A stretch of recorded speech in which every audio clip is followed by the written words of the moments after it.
All right, we're here. We're here. Stop. I'm calling you out, and I'm calling the Afro Puff Samurai out. Hey, yo. So we were supposed to have this meeting about our DreamCon uh itinerary and outfits and costumes for cosplays. Now, I understand why we had to push back the first time, but I sent in the group chat when we gonna have this meeting, and neither of you responded. Hey. That was not me. So I need people to flood their DMs, the mailbag, and to tell them to respond to me so we can get this out. We got 6 weeks to go. It's gonna take 2 weeks for shipping, and then we got a lot of people coming, so we gotta plan when we leaving. Hey, I told you in person when I was free for the meeting. So technically, this is all Afro Puff Samurai. Yeah, girl. Yeah, get it together, girl. Come on now. So I was on the mark. so we can talk about it Friday, but we still need to have another meeting to do it. Oh, dang. Yeah, that's right. Okay, you know what? Let's all. But I told you just like a few minutes ago. Like, hey, you know what cosplay I'm going at. I don't care about what theme it is. We I don't care what. Listen, 4 days of being listen, there. listen, listen. Just know that one of the days I'm gonna have to bring him out. And I'm with you on that. We just got to figure out which day. Yes, it's just whatever day, a day that ends in Y. I will be him all 4 days. I don't care. All right. So I'm Demetrius, And I'm Demetrius, and Meet Meets presents. the Blur City Podcast. All right. So we are doing our recap of The Boys, something that we're doing. So this is going to be one of our main episodes, but we are recapping every episode of The Boys, but we're going to do them in batches. So first 3 episodes drop last Thursday. As of when you're hearing this, we're recording all 3 episodes together. Then we're going to do episodes 4 and 5 together. And then also we're going to figure out how we want to do the last 3 episodes. It's just because we're also recapping The Acolyte, which next week we'll be dropping. And I'm very scared of that episode because we're going to have a special guest. And then I think it's also going to be a therapy session for a few people on this podcast. So with that, anything you got before we jump into The Boys Madness? Oh, we're talking about The Boys, so we need to talk about that legal spiel. Yeah, exactly. So the purpose of this podcast is to explore digital and print media, all sources we reference owned by the respective companies. Thoughts and opinions are strictly our own, reflect no biases or corporate agendas. Your discretion is advised. And if you are under the age of 18 listening to this episode, just click off now because the boys ain't for you. Oh, episode 2 of the season was not for anyone. And I need therapy. All right. So let's jump into it. Just for listeners, our episode recaps of TV shows aren't like our normal podcast. So what we're gonna do for the first few episodes, what you need to know going into it. Then we're gonna hit you with the pulse of the people, how people are feeling in general about the show. Go into a very brief recap, just recapping biggest moments, biggest plot points going into the season, who and what we need to know, and then also the MVP of the week. From there, we go into our big questions of the week, which necessarily don't have to relate to the show. And then also from there, predictions for the next week, and then the bigger picture of the show. So, Meech, what do we need to know about season 4 of The Boys? What we need to know is that this is following season 3. Obviously, everything didn't change within the boys. Everything would change within VOD. Nothing is right now. We're kind of in a downturn, but everything's down tremendous, down horrendous. But y'all about to find out expeditiously. Mm-hmm. And then from there, I think if you want, I don't know when Gen V is going to tie in, but if you haven't watched Gen V, it will help partially for something that I mentioned in episode 1, and then also later in the season because we saw a few characters from Gen V do brief cameos in like the trailers for The Boys. And I actually have a huge theory that ties Gen V into a certain character in the show. Nice. So we're gonna jump into that. So we're gonna get into the pulse of the people. Meech, what have you kind of been sensing about how people felt so far about the first 3 episodes? Firstly, people are absolutely loving this show. The only I haven't seen like much negative wise, except for the therapy inducing session that's needed for what happens in episode 2. That makes you go, why? But at this point, I don't even think you should be asking why anymore. See, we're 4 seasons deep into this. We're 4 seasons deep in this show. Because I know we're not going to go into detail about it, do you think that was worse than anything in Herogasm? Absolutely not, but it's still up there. It's super close. It's still up there, and I'm just like, honestly, I think that might be like number 2 most messed up sexual thing that happened in the show. Yeah, that was definitely. I don't want to talk about it anymore, but we have to. Unfortunately, we have to because it's a crucial plot point. Yes. All right, so let's jump. Oh, my quick pulse of the people. It's similar to yours. People love the boys. I'm not gonna lie to you. Even for like, we'll get deeper into it. Just like even as political as it gets, as diverse as the show is, the themes, how dark it gets at times, people really rock with the boys.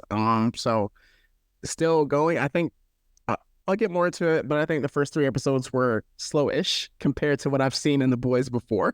But yeah, once we jump in full time, I think it's going to be out of this world. So let's get into episode. Let's get into episode 1. All right, episode 1, Department of Dirty Tricks. Essentially, it starts off with the boys messing up mission. Typically, well, in this case, the mission is that of Victoria Newman, who is running for vice president. She's out here prophesying, being like, hey, for the people, we know she is soup, but and the boys, they're trying their best, infiltrate, try to take her out, and unfortunately, there's a huge wrinkle in the plan. His name is Homelander. Homelander just hops up in the at the party. Nobody is happy about it, and going along with that, right? We like Victoria Newman. She ain't with like Homelander be there because he's kind of going through stuff right now. Going through a murder trial for the end of season 3. Yeah, he's going through things, aka murdering a guy, and also trying to be a dad to his son. He's trying to be the next Superman, the next Goku. But we are also recording this on Father's Day, so that's very appropriate. Yeah, and also within the boys themselves, there is also a little bit of internal strife, specifically with Billy Butcher and how nobody trusts him anymore. Especially after the events of season 3 and how he kind of went off the wall with that Temp V, which again, has terminal cancer from taking it. But yeah, so they try their best. They're going in. They actually, like, the mission was about to be successful where they were going to swap out Newman's contacts or contact solution with some acid. And they get attacked by Newman's daughter, who Kraken mouth. And no, she got that predator mouth. She got that that Blade 2 vampire mouth. She like it is absurd. So yeah, you learn that she basically injected her daughter with Compound V and turned her into a soup, and it got to like a hilarious sequence where Kimiko like jumps out of the window. Of course, her arm was slowly growing back because it got removed earlier. And then Starlight tries to fly up, and you see them replicating that famous painting. And then she falls flat on her face. But yeah, just in any case, like, yeah, it did not go over well. Huey tried throwing acid in Newman. Billy tried shooting her. Neither worked, so she's basically invulnerable at this point. I have a question because now I'm a bit confused about how strong they painted Homelander. Because in the season 3, when she was talking to Homelander, and Victoria Newman, for people that know, is the head popper that blows people's heads up. And with that, she was like, I don't know if I can take out Homelander. And then also, but we see that acid doesn't work on her. And then she also is bulletproof, taking a bullet point blank from the head. And then also at the end of season 3, we saw that, I forgot what her name was, but the Bloodbender, she took a laser beam directly from Homelander and survived it like with like no issue. So I'm kind of like, Homelander might not be as powerful as we think, but I still get the sense that people aren't going to test him like that. I mean, yeah, because he still has the powers of Superman, but he's also a complete and total sociopath, which we'll see later. Yes. So with that, kind of get into it. Butcher, he fumbled the bag at the end of season 3 in multiple ways. One with Ryan, just because he did what he usually does is where he tries to push people away for their own safety. Really hurt that boy's heart, which kind of turned him to going into Homelander. And then also not only the temp V that he took, which kind of betrayed the whole boy's premise of, hey, supes are evil, we shouldn't have suit powers, but also Soldier Boy had the chance to take out Homelander, and then because what's the kid's name? Ryan. Because Ryan was there, he like stopped it, and then it caused Soldier Boy to survive. Well, Homelander to survive. So with that, few kind of subplots that we aren't necessarily going to touch on every thread, but we have the introduction of Joe Kessler, aka Negan. We see, and he's like one of Billy Butcher's old comrades. Mother's Milk, I have to say, is that when I first saw him, I was like, why does Mother's Milk look like a Cuban dad? And then I looked him up. The man is Cuban. I did not know that. That was so funny to me. But he did not get replaced as an actor. I know that was a theory going around. He's the same dude. But he has to find Todd, who was the former stepdad of his daughter. And then Todd is also a Homelander fanatic. We have Huey. Yes, because Huey Pops has a stroke. And then one of the bigger things, which is going to lead into the season, is that Homelander recruits Sister Sage after a very funny scene that I texted you. Oh yeah, nah, Sister Sage, she just out here just saying how it is. I'm like, hey, yo, sister, be careful. Like yo, you out here being bold out. Of course they have the bold sister, but yeah, so essentially also at this point, Homelander, he's basically fed up with the 7 at Vought right now. Just literally everything, yeah, because again, you have A-Train and Deep and Ashley, who literally just co-sign on everything that he does. Terrified. They terrified of this man. So and then Black Noir is back. Yeah, spoiler alert, Black Noir is back, but it ain't Black Noir. I'm not even gonna hold you. It's a completely different person, to the point where this dude actually speaks, which everybody keeps saying, like, you have one job, and that is to not speak. It's to shut up. So stop it. And that's basically his running gag throughout the entire show. Is like him wanting to like do and be more than the stoic silent type, but nah. So yeah, he visits Sister Sage, who's a soup who has the ability of being the smartest woman. I mean, smartest person. My bad. Smartest person in the world. Running gag. Yes, new running gag. And basically Homelander's like, hey, I want this to be a pure world for us soups, you know what I'm saying? Let's wave that American flag. Here's the thing with Homelander again. Remember, A-Train took out Nighthawk, I believe his name was, right? Yep. In season 3, who was the racist soup that essentially paralyzed his brother. And then Homelander was so mad. He was like, how dare you take out one of our own? And then he said the same thing to, man, I really need to remember her name from season 3 when she like blew up the homegirl's hand that... You mean in Gen... Yeah, Gen V. Yeah, and Gen V, who could like control people. She blew up her hand. She was like, how could you do that to your own kind? Yet Homelander has killed many soups. So you see kind of like how he's splitting at the seams with that. And even in season 2 and season 3, we'll get more into it. But essentially... Sister Sage is like, hey, you're not happy right now. You're not going to be happy whenever you get what you want. But let's create a world where you are that essentially God, where you are Caesar. And with it, it's really cool because then it ties back into Todd. So we see Mother's together Milk. Strong. Yeah. So we see Mother's Milk. He's following Todd. He finds him. He's at a rally. Well, it's not even a rally. I can't even call it that. It's 3 fanatics that have Homelander OnlyFans. So yeah, so this was actually kind of crazy. So essentially, like, we're at the trial of Homelander. Starlight basically has like her Starlighters who were a bunch of supporters, like, hey, let's get Homelander out of here. And then you got the alt-right got the nationalists, the Homelanders, the home teamers. And essentially, like, they're at the trial. Of course, it's tension on both sides. And Sister Sage, in the guise of a Starlighter, incites a riot. But like, as soon as the verdict is that Homelander was not guilty, which I'm like, how? because Homelander will kill me if I call him guilty and I'm on that trial, on that jury. Man, I want the smoke. You know he ain't gonna touch a god. But yeah, so he's not guilty in the end. And then a riot breaks out thanks to Sister Sage. And while that's happening, you have Todd and two other Homelander fans. They get their brains blown out with a bat by not A-Train, because A-Train, he never struck, but by the Deep and Noir. Noir 2. I'm just gonna call him Noir 2. So they kill him, and then A-Train moves their bodies into the riot. It's a complete pandemonium. It's all tragic. And then we also have another side plot, which actually ends up going nowhere, where Butcher goes to Newman, is like, hey, I just want Ryan away from Homelander. I just want him with me.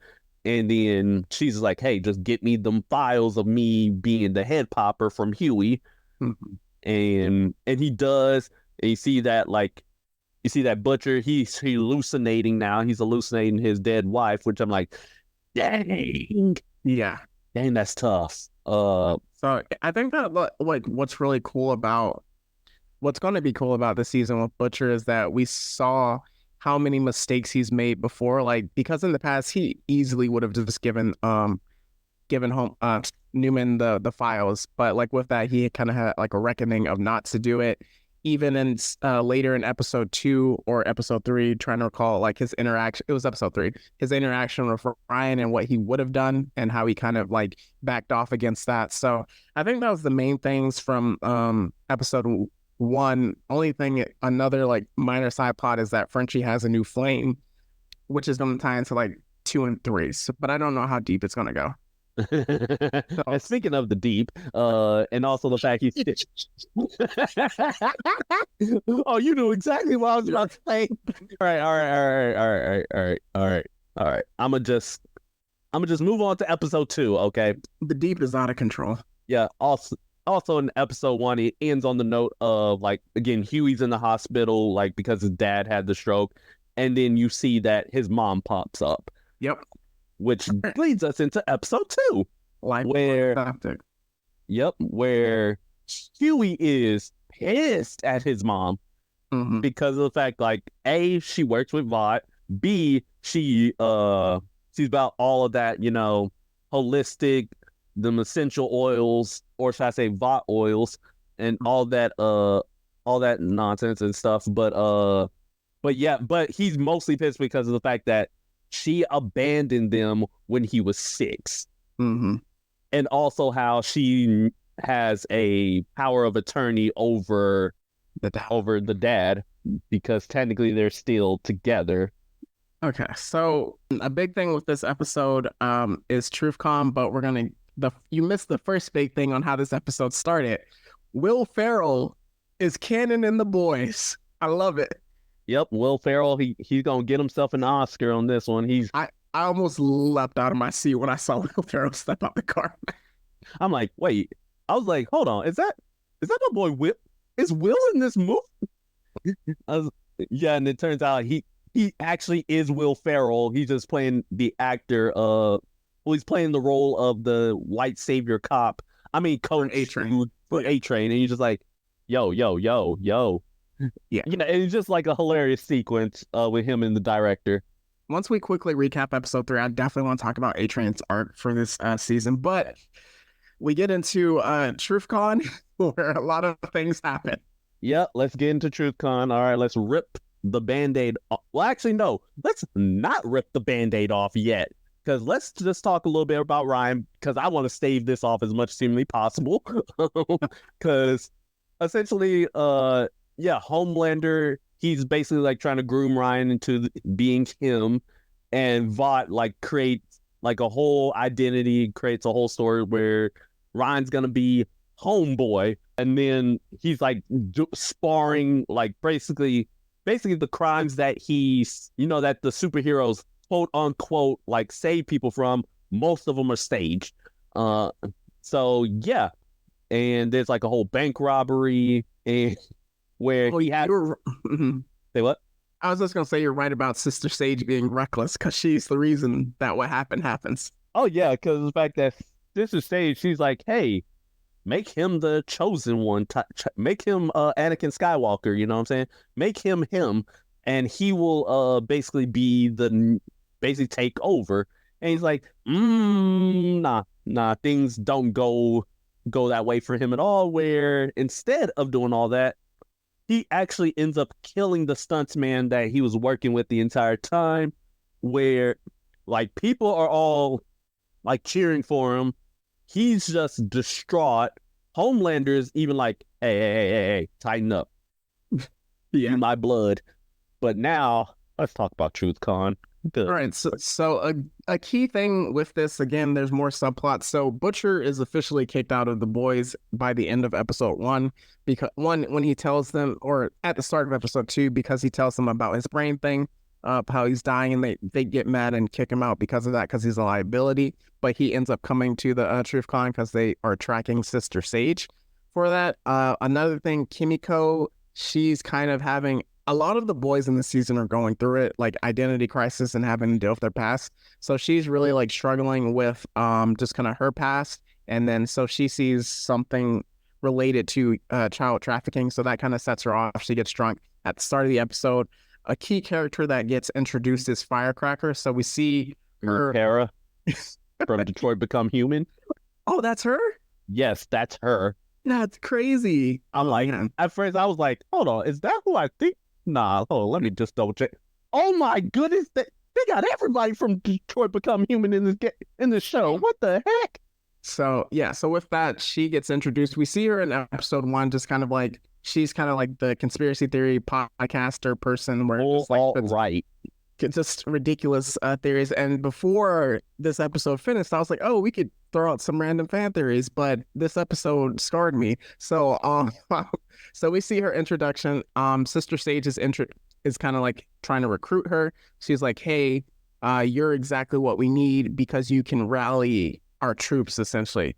And so they follow her and listen, and her sidekick, who can clone himself, let's just say enjoys himself.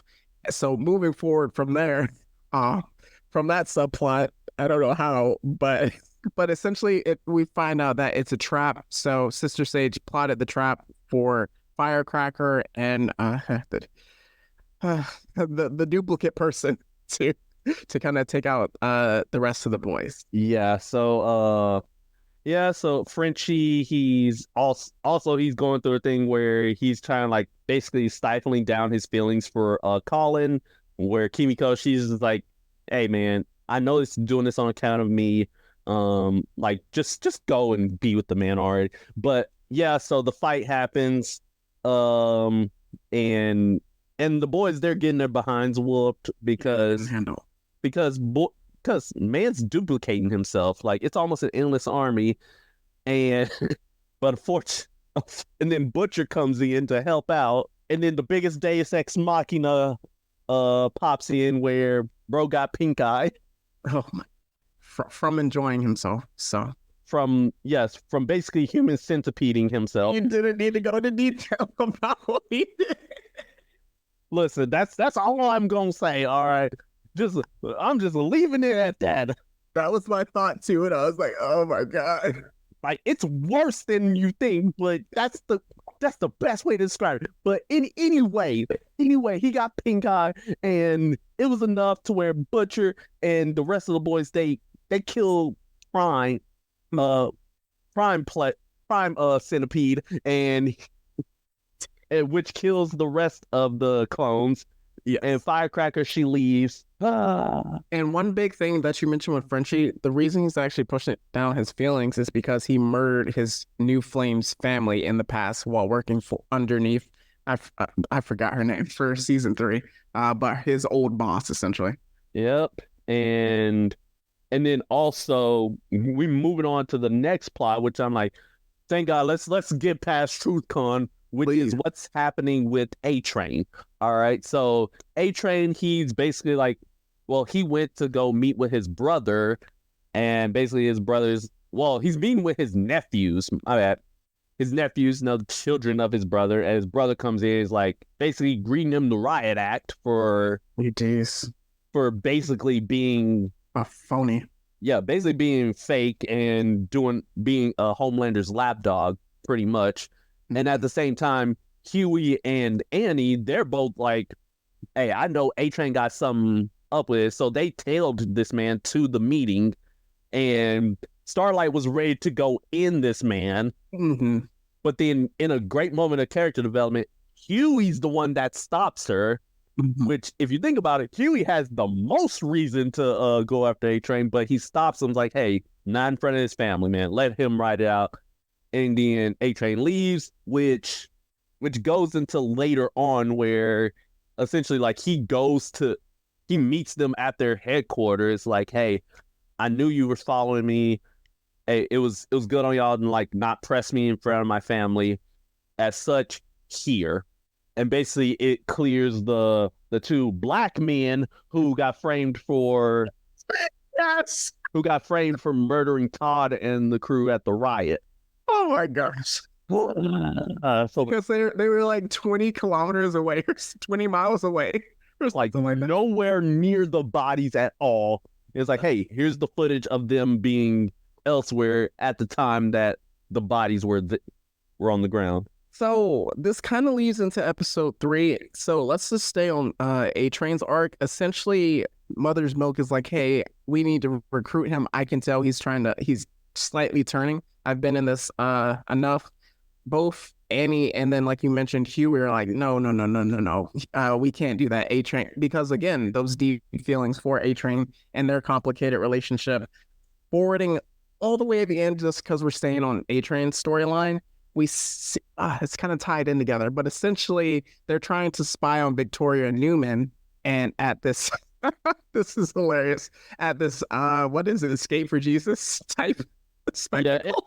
I call it Vought on Ice, but that's good. Yeah, that's the best thing. Or no, wait, it's Vought on Ice, parentheses, we're not politically correct around here. Yeah.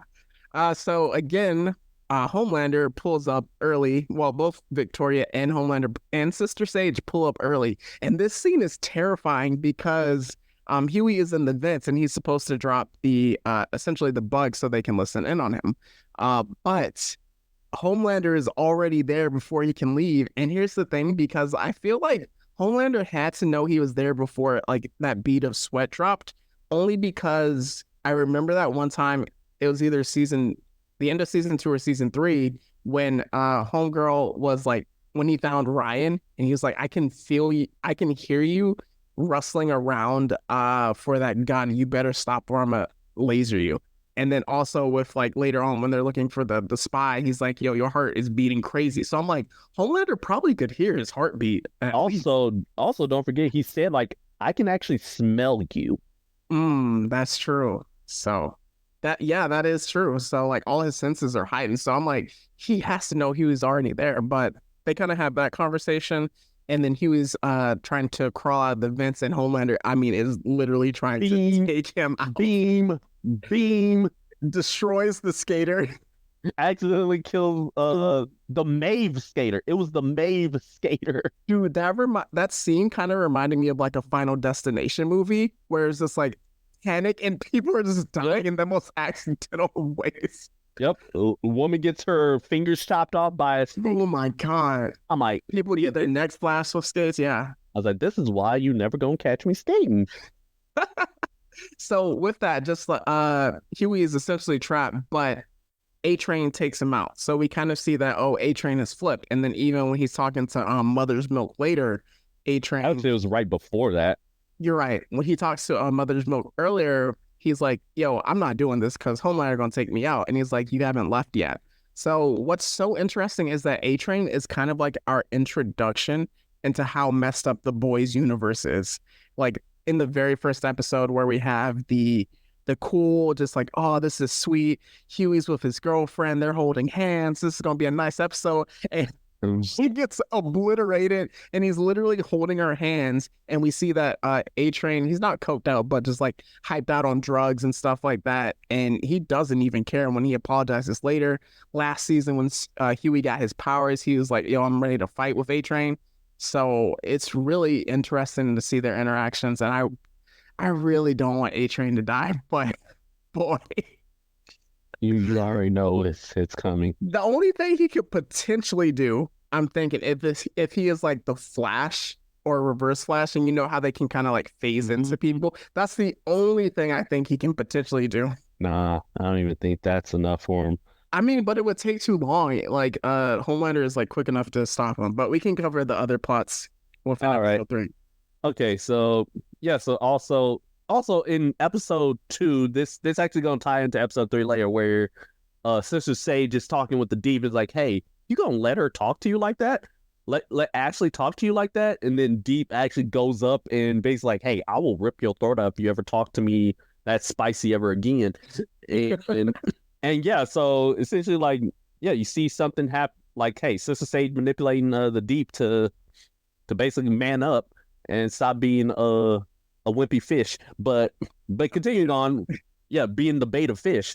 We also see Huey. He was also he was like getting legal advice, like, hey, my mom got power of attorney over my dad, but I know she is incompetent. She cannot possibly do it. What can I do? And he's like, I mean, your dad signed off on it. There's really nothing you can do. Mm-hmm. And essentially throughout the episode, like, you hear people like tell him, hey, you gotta like reconcile with your moms, man. And he goes to the hospital where basically he just basically saying like, hey, you were gone for pretty much my entire life. I give you one chance to explain yourself. And she said, like, yeah, postpartum depression and just depression as it is. So, but that was a real scene, to be honest with you. Yeah, it really was. I'm just like, and that's real. I mean, I can't relate, especially in regards to like a parent Mm-hmm. or even a mother in general. Just, yeah, it's like, hey, I was depressed throughout your entire childhood, and I just needed to get away so I can like find myself and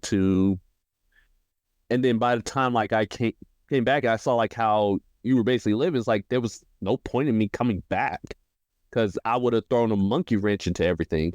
That was sad. So more with messed up parent dynamics, we have Butcher. He's bonding with Ryan, like you mentioned.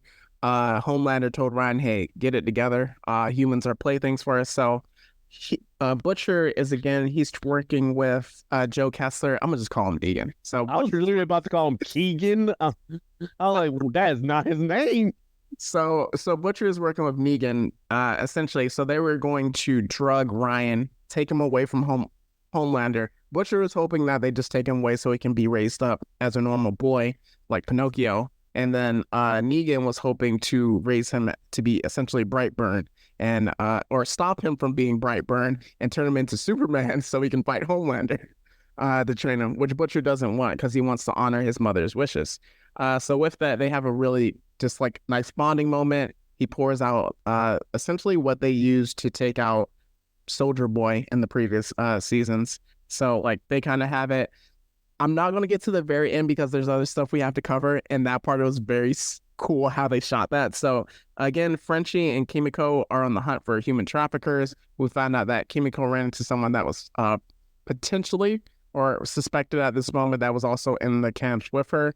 Frenchie was on the good stuff, where we kind of learn out, where we learn the kind of the truth of his past. Well, Frenchie, you got to stop killing. You got to stop killing key characters' relationships, because like the head of the CIA, he got her her grandchildren killed because of the not fire starter. It was like candlelighter or something like that. Candlestick. Oh, something like that. Yeah. So he got her killed, and now he killed the parents of his new flame, and then just Firecracker. That was a big scene. Again, Annie is having, a lot of people are just going through identity crisis. Annie is trying to move on from Starlight, but Huey's like, hey, this gives people hope. You need to embrace it. But then she has a moment with Firecracker, and we see that they were both on the pageant scene. And the beef started. And at first I was like, oh, I mean, you lost the pageant. Is this what we're doing? That was not what happened. Woo! Yeah, this is perhaps, in my opinion, like one of the biggest, one of the most tense scenes of just them two talking to each other. And it's basically turns out that like Firecracker lost the competition, but it's not just from the fact that like, hey, Annie was better than her. It was the fact that Annie had actually like spread rumors that Firecracker was let's just say she was with all of the judges in order to advance quickly. Let's just say she was on the casting couch, if you will. But if you know, you know. But yeah, so essentially like from that day onwards, and like that day onwards, she couldn't like go by her original name Sparkle anymore. So from there, it's like that left a huge hole like in her. And she even said, because Annie tries to apologize and she's like, hey, I'm not that person anymore. That was basically my mom manipulating me the whole time. And she's like, people don't change. See, you actually gonna learn more about that in our Superior episode. But it's crazy with that because like that was the first time where you really see Annie throughout the entire show is like what the good version of the boys could potentially be. She's the ray of hope. She's the sunshine. Going in with wide eyes, and then obviously what happens with the deep unfortunately happens, and you're like, oh, this is the world we're living at. This is the first time where we really see like the darkness that did exist in Annie. So I'm wondering if she's going to have to embrace that and not become Starlight, but something else later on. But the final scene, which went crazy, Homelander smelled, like you mentioned, his heightened sense of smell. He smelled that Butcher, that Ryan was with Butcher. He read him the riot act, and then threw a statue. But this, oh my god, the way they shot this scene where he was just like, we see that he has maybe schizophrenia. I think Homelander has a lot of things going on. But listen, just let's add schizophrenia to the ever-growing list of everything that's wrong with Homelander.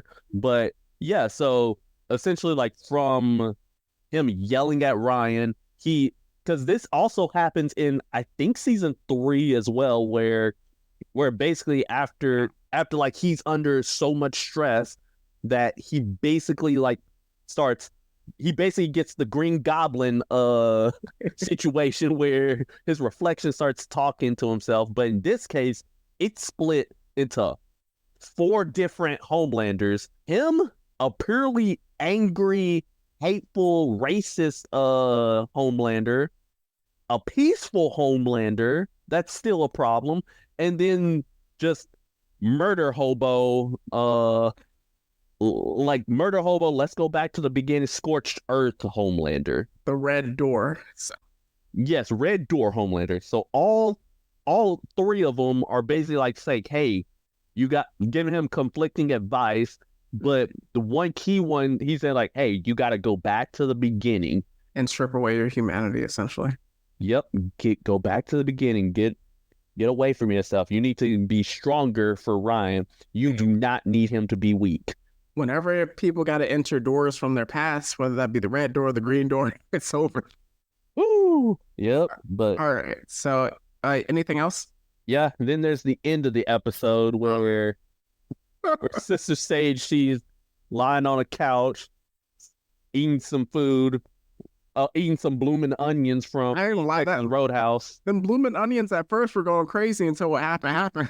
And then while watching, I don't know what show that was. That looked like the Real Housewives of Atlanta. I'm not even gonna lie to you.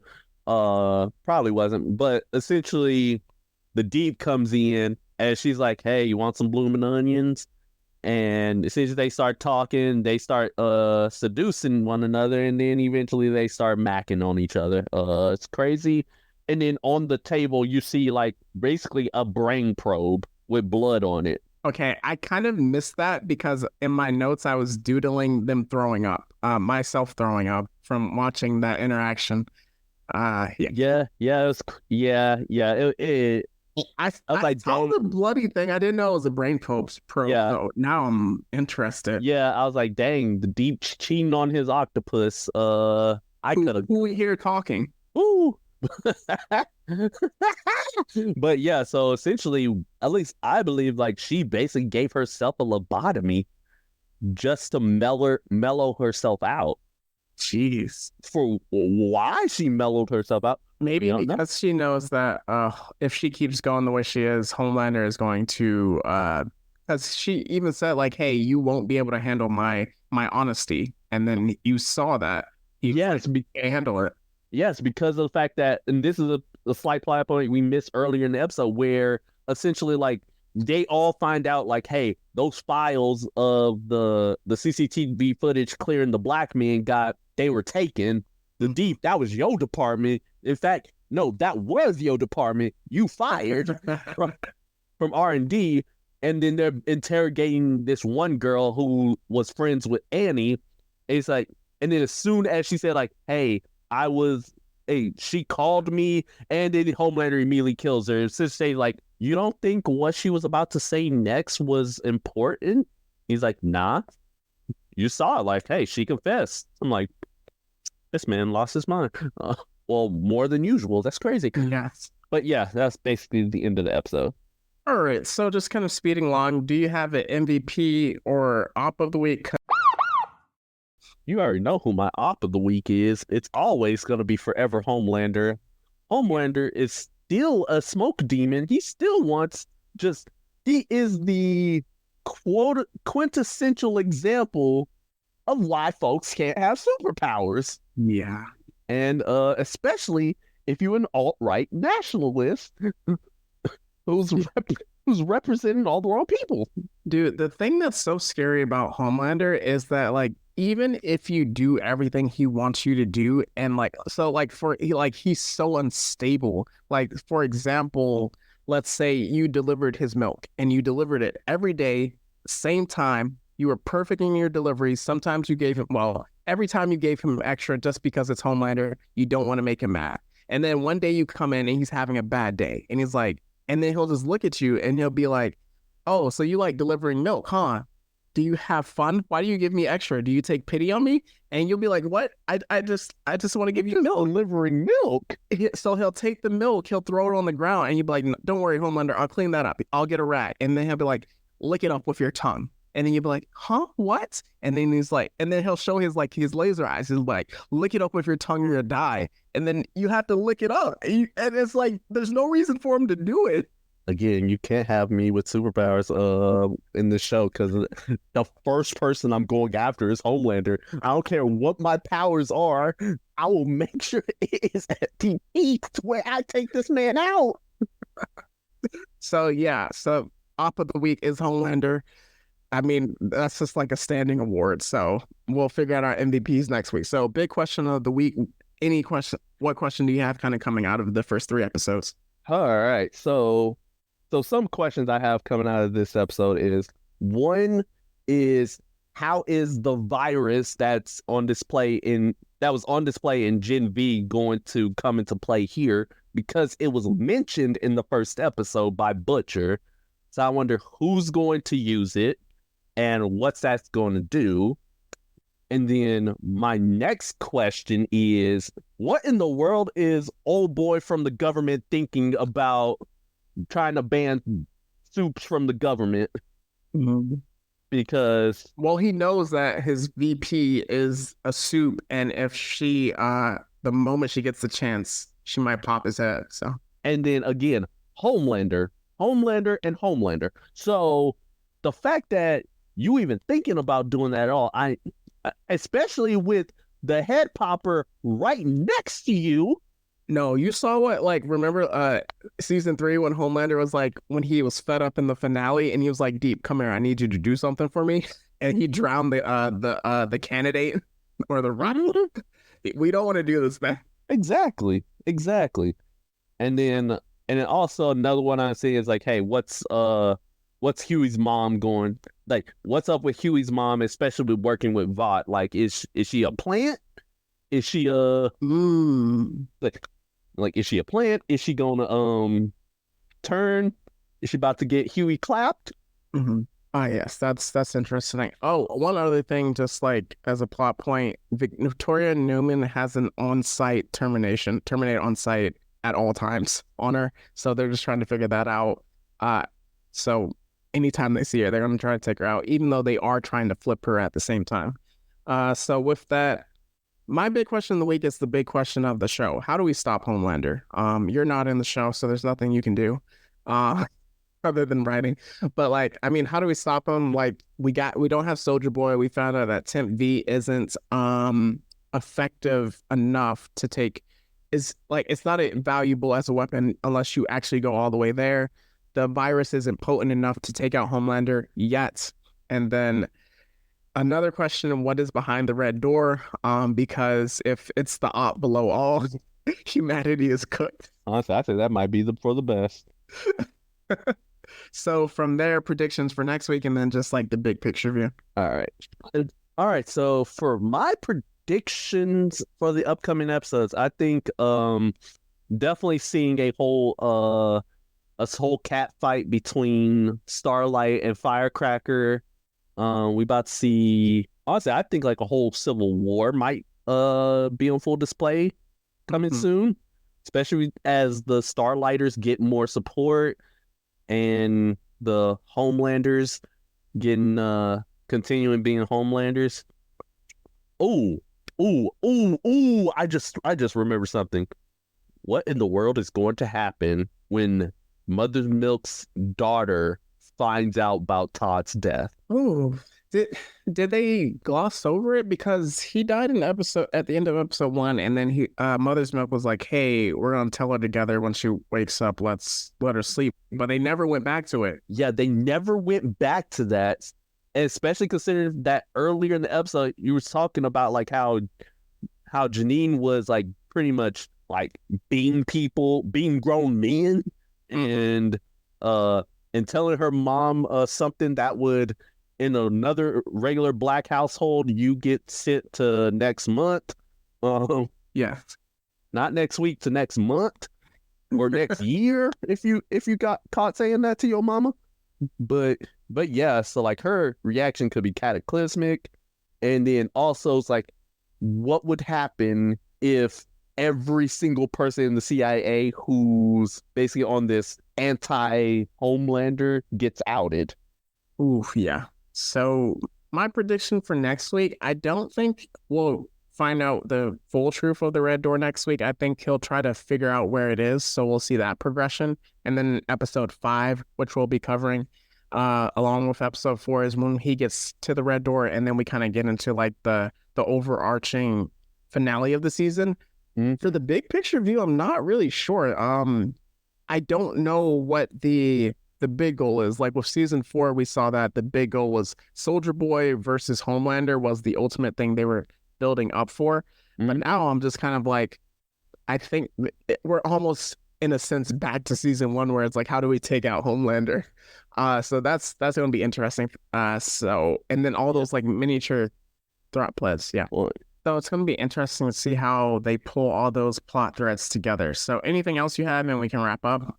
I just think like all these, actually I'm interested in that video game that Ryan was playing, that Injustice Yeah, that Injustice clone. I'm not even gonna lie to you, but in reality though, I just want to figure out like, what's up with like Sister Sage, and like what's her end goal, especially post lobotomy. It's like, is that going to be a permanent deal, or is that just something she does on a regular just to mellow out, and then she heals from it and be like, oh, I'm good? I think her goal is not get killed by Homelander at the moment.